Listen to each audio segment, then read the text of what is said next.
and I am very distressed over this. So here are some of the things. I am not against feasibility studies. We just went through one. In fact, that night, and I know Ms. Reynolds, you were here, and there were 6 people in the audience, and by the way, it was an open public meeting because, you know, that's what our workshops are. But we don't always get to really vet things out. We had just gone through a $10,000 feasibility study for the Linden Sewerage Authority, where we and the mayor had some question about whether or not our citizens were, you know, getting the most for their dollar, okay, and that maybe we should consider taking this out of our tax dollar and you know, instead of being dependent, because he felt we were too dependent. I need to finish this, please. May I please have another few minutes? Sure, go ahead. That we need to be less dependent on Linden, okay? That the fees are very high, and there's a possibility we're not, in fact, being, you know, fairly charged for that service, which is obviously a shared service, okay, the Linden Rollway Sewerage Authority. Well, at the end of that feasibility study, there was actually a $79 savings annually, but there wasn't even the consideration of what it would cost to outsource the administration of those bills if we took on the responsibility, nor would we be guaranteed, and it would take it out of the tax budget of the individual when they actually did their tax, you know, taxes at the end of the year, which means that they would be claiming less.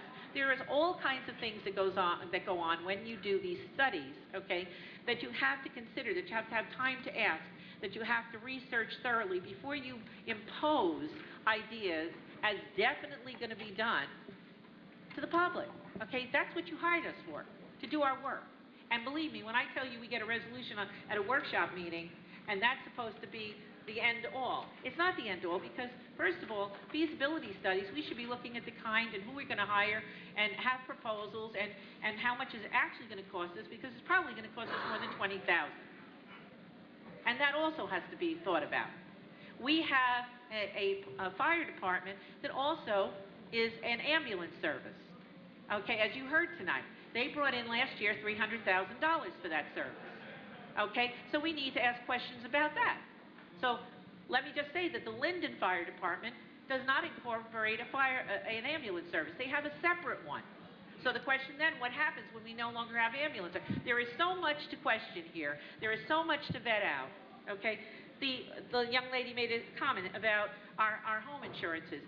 That is absolutely correct, you know, in terms of you know, not having a fire department nearby.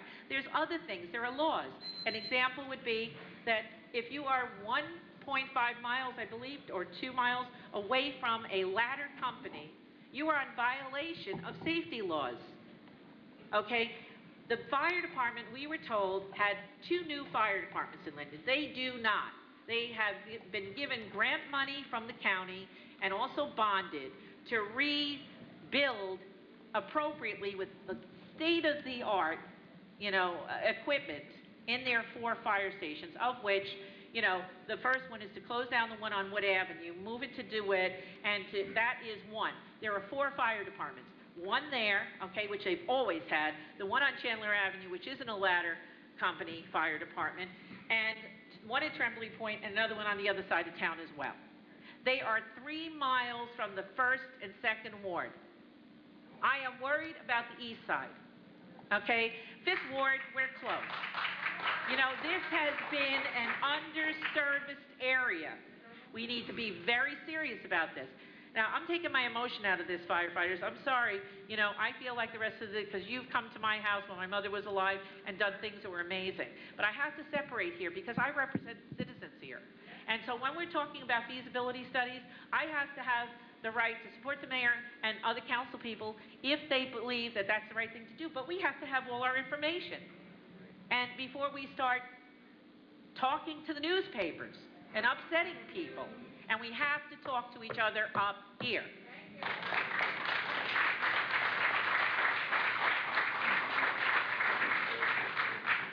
I want to say that the mayor may be considered controversial, but what he does do, okay, is he raises dialogue.